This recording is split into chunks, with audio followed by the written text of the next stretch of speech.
Well, hey there, and welcome to Unmistakably You. Thank you for joining me tonight on this very cold winter night here in London, Ontario. I'm Amy, and I am a wedding planner and educator in London, and I am always happy to join you on Wednesday nights to talk about issues that you might be facing in your wedding planning. So if you are popping on for the first time, hi, welcome. If you're newly engaged, congratulations. And if you've been with us for a while, thanks for sticking around and listening to me talk every week.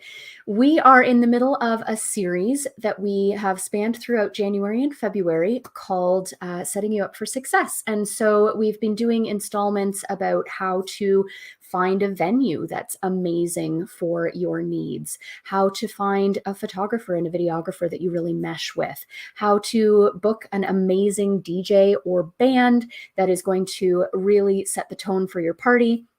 And this evening, we are here to talk to you about how to book an officiant. So if you are newly engaged and just starting out on the planning process, we do know that it can be pretty overwhelming and daunting, and we are here to help. We don't want you to be stressed or overwhelmed, which are probably the two words that we hear the most often. So I encourage you, if you're joining me live, please post a comment, even just to say hi. It's nice to know that I'm not talking to nobody out there. But certainly, if you have a question or a concern or a comment, post it in the chat and I'll answer it here live. And if you're catching us on the replay, again, say hi, post a comment, let us know you came by. And if you have a question, you can, again, pop it in those comments, or you can send me a private message, or you can email me, amy@unmistakably.com. We're always happy to help. So let's pop right into talking about your officiant and how to select them. Now, I can't tell you how many times couples have sat on my couch and said, well, we just want the ceremony to be quick. We want to get it over with and get to the party. And I understand that. I absolutely do. I like a good party as much as the next guy. But realistically, your ceremony is the reason for your day. I mean, you are getting married, and that is the legal part of it. That's where the commitment that you're making to each other happens. The other thing to think about is that while, yes, it is your wedding and it is all about you, it's not really all about you. Sometimes there are family members, perhaps grandma needs to have a meaningful ceremony. Maybe parents are really looking forward to that component of the day. So even though you may want to kind of race through it and get a cold one in your hand sooner than later, it is really an important component to a lot of your family members probably, and your guests as well. So I would encourage you to spend a little bit of time thinking about the ceremony and maybe taking it as an opportunity to add some personality to your day. It's going to give you some great photo ops. That's the time that you get to have your first kiss as a married couple. So there are absolutely lots of reasons to focus on the ceremony. And we're not here tonight necessarily to talk about ceremony planning, although I have lots of resources where that's concerned. But just think about the fact that it does carry some weight with a lot of people in your party, in your family. And hopefully you can find an officiant that really resonates with you, that can help you to craft a ceremony that you feel is a solid representation of you as a couple, and that will really kind of mesh with the vibe that you're looking for on your wedding day. You don't spend a lot of time with your officiant, but they are really instrumental in setting that vibe and kind of creating the tone for your wedding day. So it's important that if you have the choice, you do find someone that you feel is going to sort of get you as a couple and reflect that in your ceremony. Now let's talk about everybody's favorite, legalities, just for a second. The good old government of Ontario, as we know, likes to make things as difficult as possible for us here in the province. So if you have seen that amazing episode of Friends where Joey gets ordained online so that he can marry Monica and Chandler, that is not the way that it works in Ontario. Unfortunately, the only people who are legally allowed to perform marriages in Ontario are either justices of the peace. Justices of the peace. That's how that should go. I can English. Or some kind of minister. Now, that does have a particular religious connotation. And according to the letter of the law, if you are going to be an officiant in Ontario, you do need to be associated with a congregation of some kind.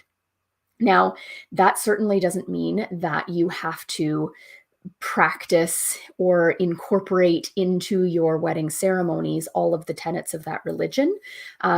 In most cases, a lot of officiants that you'll find, if you are looking for a secular officiant, despite the fact that they are ordained through a particular congregation or a particular faith, they often will do a completely secular ceremony for you and will not require that or expect that you incorporate any element of any kind of faith into the ceremony. So just know that just because legally you can't get married by anybody but a justice of the peace judge or a minister, it doesn't have to be religious. Now, there is a workaround here. I have had lots of couples in the past who have wanted to have their friends marry them, a la Joey from Friends. And there are certainly ways that you can make that happen. You do, if you want to be legally married anyway, you do have to have a legal ceremony of some kind, but it doesn't mean that it has to be in front of 175 of your closest family and friends. You can get legally married with just the two of you and two witnesses who are of legal age, over the age of 18. So you could go to City Hall and you could get married any day, anytime. Now, City Hall, not that pretty. So if you're looking for a pretty alternative, I'm going to put in a little plug for the Studio by Unmistakably You. We actually have some pretty awesome elopement packages that are super affordable and that are way prettier and more personal than City Hall. And you could do that at any point. We actually have a couple who this March are getting ready in the studio. So we have a beautiful open space with tons of mirrors, and it's a great place to have your hair and makeup done with your wedding party, grab some breakfast, have some mimosas on the day of your wedding. So this couple is going to get ready at the studio, and then we're bringing in an officiant that we work with often who's going to do the legal parts of the ceremony before they head off to their actual wedding at their venue, where 6 of their friends are going to perform the ceremony for them. So they've written a really customized ceremony for these friends to read, to deliver their message, and it's going to be really special. They'll have been legally married for a couple hours by that point, but nobody needs to know that. Realistically, the only legal parts of the ceremony that the officiant has to do is that they have to hear some kind of vow or commitment being made. They need to sign the legal documents that will then get mailed to the people in Thunder Bay who process these things, the government department that processes your marriage license and makes sure that you get legally, written down as being married, however that process works. And then the final thing that they have to do is that they have to say, by the power vested in me by the province of Ontario. So that can happen at a completely different time than your ceremony, or it could happen at your ceremony. I've worked with lots of officiants who have just kind of sat in the front row for the duration of the ceremony that's being led by a friend or a family member. And then they just kind of quietly get up, they do the signing, they pronounce the couple quietly at the signing table, and then the rest of the ceremony is done by the friend or family member who isn't necessarily a legal officiant in Ontario. So that's totally an option. So lots of options on your plate, but sometimes you don't have an option if you are getting married in a church. And it really, churches vary wildly. Some of them are much more open and accommodating, and some of them are pretty stringent and fairly strict in their restrictions. So depending on the denomination, you may not have much say in who your officiant is, or you may be able to bring in someone, perhaps a past minister or celebrant that you have worked with in the past that has maybe a personal relationship with you, which I always think is great if you can have someone marry you that maybe you've known forever. Maybe it was your childhood priest or childhood minister. And some churches are more open to that kind of thing than others are. There are certain regulations with certain denominations. For instance, a Catholic priest cannot legally perform a ceremony off-site. It has to be in a Catholic church, whereas a United minister or a Protestant minister of most denominations would be more than happy to marry you in the middle of a forest if that's what you wanted. Some Churches have more flexibility in the parts of the ceremony than others.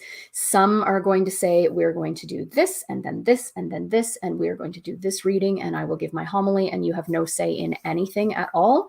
But depending on the church, you may have the ability to customize in terms of your readings, perhaps, or you might even be able to write your own vows. You, in some cases, can make your own music selections. In many cases, there are certainly churches that have pretty stringent music requirements as well, in terms of not allowing any popular music to be played. But it's always worth asking and clarifying what your church allows.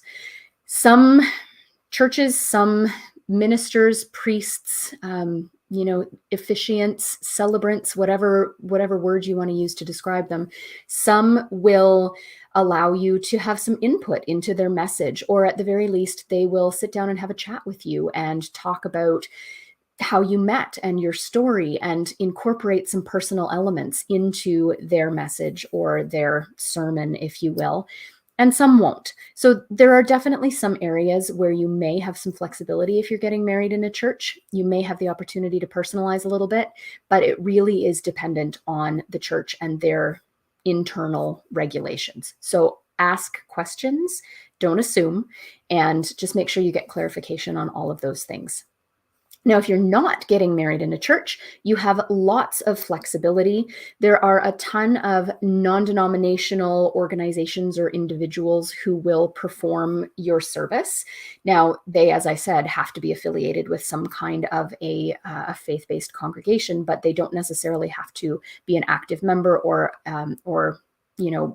carry out any kind of regulations from that congregation beyond their basic licensing and their basic sort of code of conduct. But it certainly doesn't mean that they need to incorporate any of their traditions or spiritual traditions or anything like that.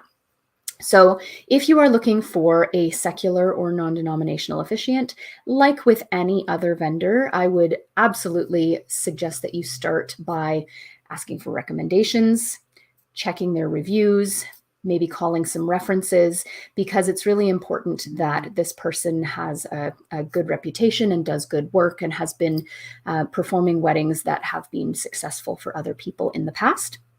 I would always suggest that you meet in person. Like I said, you're not going to spend a lot of time on the day with your celebrant or your officiant, but they are very, very instrumental in setting the tone. It's often the first element of the day that most of your guests will attend the ceremony. And so you want to start your day off on the right foot. You want to make sure that the person who performs your wedding is someone that you feel comfortable with, someone who resonates with your core values. So make sure that if you are kind of funny and laid back and chill, you have an officiant who vibes with that. You don't want someone completely straight-laced and deadpan if you're hoping to have a light kind of a sense of levity in your ceremony. And vice versa. If you want someone who's pretty calm and delivers just a straightforward message with very little humor, then that's the kind of person that you want to look for. And when you sit down with them, you'll get a feel for that. You also want to get a feel for how flexible and accommodating they are. How much personalization can you have in your ceremony? Just like with a religious ceremony, there are lots of opportunities where you could potentially personalize. It really depends on the officiant, how much they'll allow that. It's usually a little bit more flexible when you're not getting married in a church, but there are certainly officiants out there who are set in their ways and who prefer to do things in a certain manner and would prefer if you don't sort of monkey with the parts of their ceremony.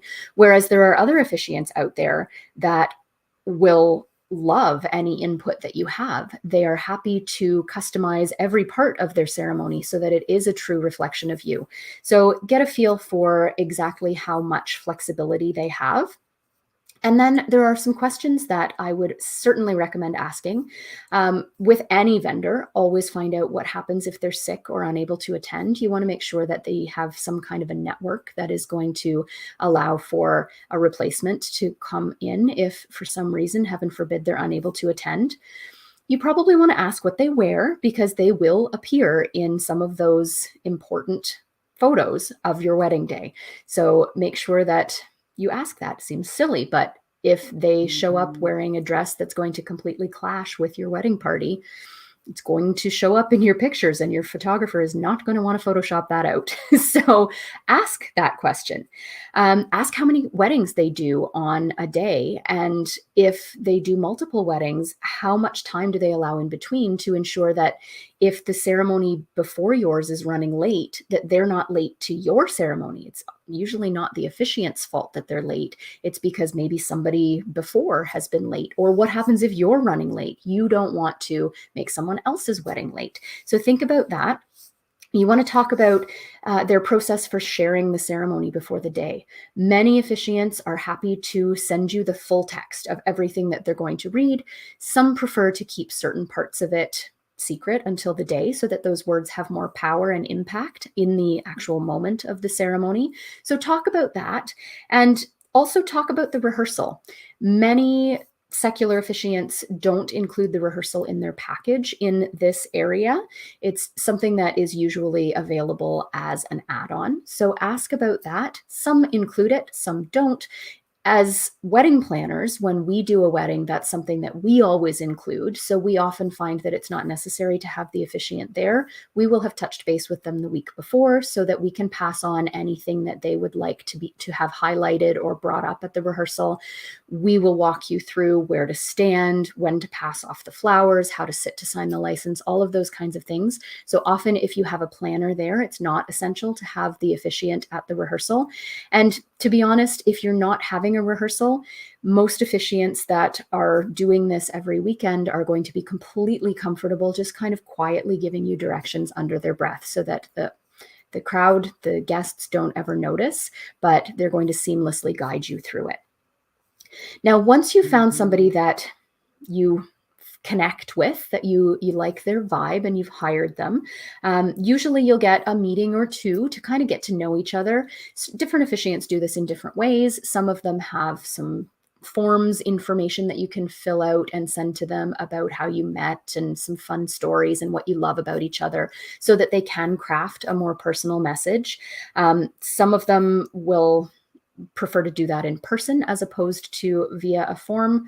Some officiants have all kinds of resources on their website where you can pick and choose from different texts for each element of your ceremony. They'll tell you what a typical outline of the ceremony looks like, which part typically follows which, and then they'll give you different examples so that you can mix and match and create a ceremony that really is reflective of the two of you. And many officiants are super open to having you come up with your own verbiage or find it somewhere aside from their website. There are lots and lots of resources out there. In fact, it's pretty overwhelming if you just Google, ceremony readings. So the benefit to having a professional officiant is that they can kind of help you narrow the focus and really clarify what each part of the ceremony should entail, and help you to either customize it, or they can provide words that will resonate with you. Now, the bottom line here is that the ceremony really is an important part of the day. I mean, that's my bias, but I think a lot of people would agree. So I do hope that you put some time into selecting an officiant that you truly feel comfortable with. They are helping to legalize and guide you into the next chapter of your lives as a couple. So it is a pretty meaningful moment of the day, and hopefully it's one that you feel it's appropriate to give some weight to, and always, acknowledge the values of your families as well. Maybe it's really important to grandma, and that's why you really give that ceremony some extra thought and some love. Find an officiant who resonates with you and the kind of people that you are. Don't be afraid to ask for customization. There are lots of parts where you can bring in your personality, and chief among those would be the vows. So one more just little plug here. We do have an incredible personal vow writing workshop coming up with Jody from Something New Officiants here in town. So if you're watching this live or very close to real time, on March the 7th, 2023, we have a workshop happening at our studio in Old East. Registration is open, and we are actually at last count down to only having space for 3 more couples. So if it is something that you're interested in, Jody will walk you through the components of the vows, how to really kind of tap into those feelings that you want to highlight during your vows. She'll help you to focus your words and choose meaningful words. She'll help you to have the character that you want to convey, whether it's funny, whether it's heartfelt, whether it's a blend of the two. And she'll help you to ensure that between you and your partner, your vows carry equal weight and have an equal tone. You don't want one of your vows to be 3 lines long and one of them to be a novel. You don't want one partner to deliver a comedy roast and the other partner to just pour their heart out.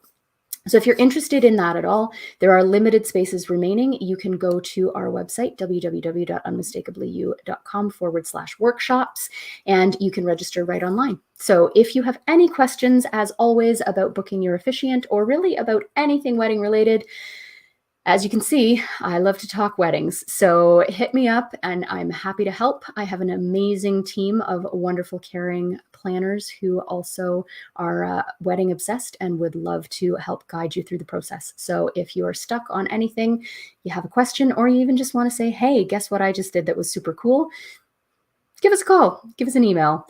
Check us out on Facebook, on Instagram, and you can find our back videos on YouTube as well. So we hope to connect with you soon. Happy planning, enjoy your week, and I'll catch you here next week when we're talking about booking tips for floral and decor. Have a great one.